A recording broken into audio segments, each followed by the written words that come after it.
So I've solved more than 1500 plus problems in total, but the real question is, do you really need it? The short answer to that is not really, but you'll have a bit more clarity by the end of this video.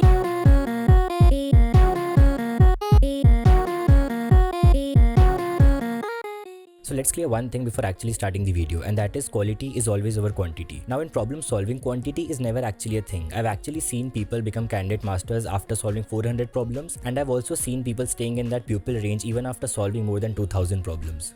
Now this leads to many questions. Are the ones who are still stuck in the pupil range, are they doing something wrong? Why did it take me more than 1500 plus problems to actually become an expert on codeforces? What is the problem count that you actually need to solve on codeforces so that you can become expert or something higher than that? To answer these questions, we actually need to answer a very important question first, and that is, how exactly are you practicing?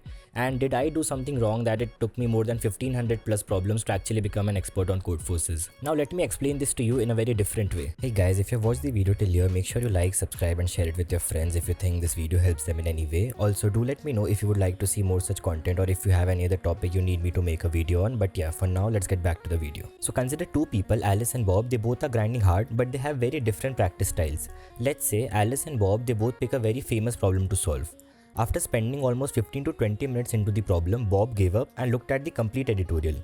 On the other hand, what Alice was doing, she was brute forcing everything she has learned in previous practice sessions and was trying to get an intuition. And guess what? She was able to solve it after 3 hours. But you must be thinking Alice wasted so much time, right? Not really. Alice was the one who saw real growth via this problem.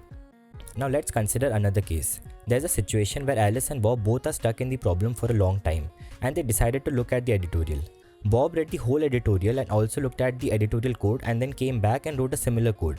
Whereas on the other side, Alice was reading the editorial step by step, basically not the whole editorial at once, and was trying to think after each step, and as soon as she gets some hint from the editorial, she used to go back to brainstorming.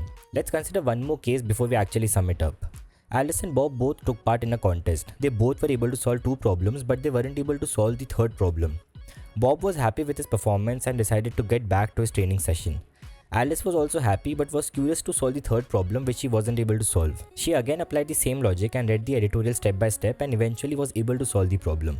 Now this process is actually called upsolving. Now I can go on with many such examples like solving problems out of your comfort zone, not actively taking part in contests. Now to actually summarize this, problem solving revolves around the learn fast, fail fast strategy. For the major part of my journey, I used to follow how Bob used to practice, and then after some time, I actually moved to how Alice used to practice. Now it's very obvious that you will see real growth once you follow how Alice used to practice. Now if you look at this closely, Alice and Bob, they both had very similar practice strategies and they both used to work hard.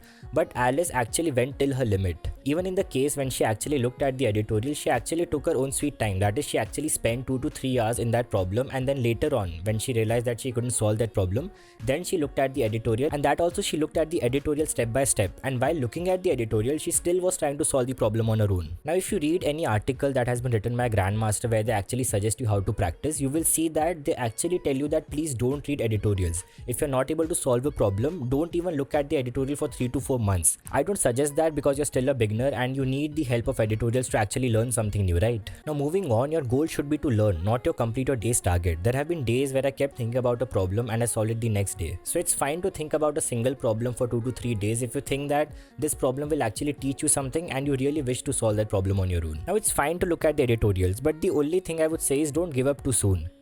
Even if you're looking at the editorial, try to look at it step by step. As soon as you get some hint on how to solve that problem, you should be solving that problem on your own. That would also make you feel better. So that's all I wanted to say in this video. I hope you got some insights from this video. If you did, make sure you like and subscribe. I'll see you in the next video. Thank you.